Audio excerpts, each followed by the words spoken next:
দোস্ত, সেদিনকে আমি একটা মাল দেখলাম। হ্যাঁ, ও আর আমি ছিলাম সেই ফিগারটা কি দোস্ত ভাই ফ্রাই করে খাইলে খুব হট একদম। বন্ধু, হ্যাঁ, তোমরা তো বোধ খাইছেন, তোমাদের কাছে আমার একটা রিকোয়েস্ট আছে। রিকোয়েস্ট কও, তুমি বন্ধু মানুষ, যা রিকোয়েস্ট করবা তাই আমরা মানবো। তোমরা আমার একটা খাওয়াইবা এবং প্রথমে আমি খাইতে হইব। এটা কি রিকোয়েস্ট করলা তুমি? আচ্ছা শোন, আছে। আমি বলি, শোন, আমরা যেখানে যা করি তিনজন একসাথে করি। হ্যাঁ বাবা, তো বন্ধু যখন খাইতে চাইছে, হ্যাঁ। তো বন্ধুকে আগে খাওয়ার ব্যবস্থা করে দিই। অ্যাপ্রুভ। আরে এই অ্যাপ্রুভ। তো কিভাবে তোলা যায় সেই ব্যবস্থাটা কর। তাহলে কোনো টেনশন করিস না। হ্যাঁ। এই প্ল্যান আমি বানাইতেছি। সত্যি হ্যাঁ। দোস্ত, হ্যাপি? ওকে, আচ্ছা ওকে। দোস্ত, হ্যাঁ। চল।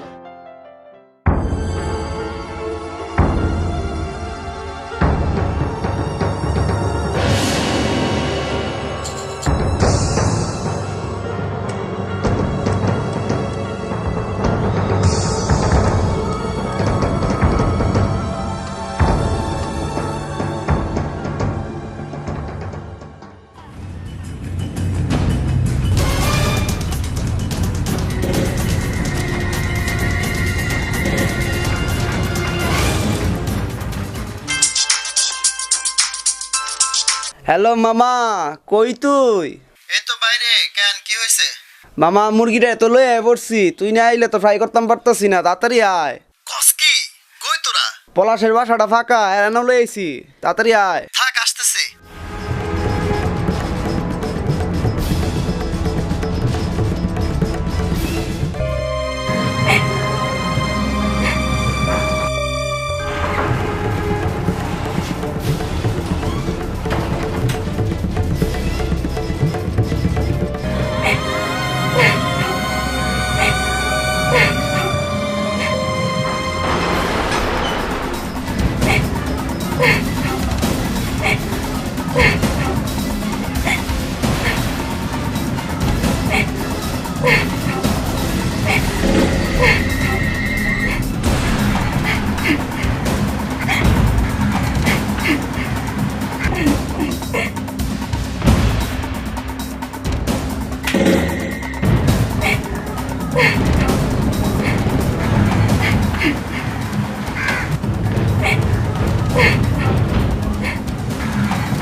তনু,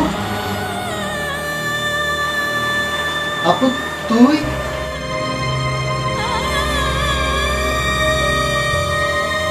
ভাবুন তো, এই তনু আমার কিংবা আপনার বোন, সিদ্ধান্ত আপনার। ভেবে দেখুন কি করবেন। কবি নজরুলের সেই কবিতার কথা মনে আছে? আমরা যদি না জাগি মা, কেমনে সকাল হবে। চলেন কিছু করি, বাংলাদেশ তো আমাদেরই, আমরাই তো বাংলাদেশ।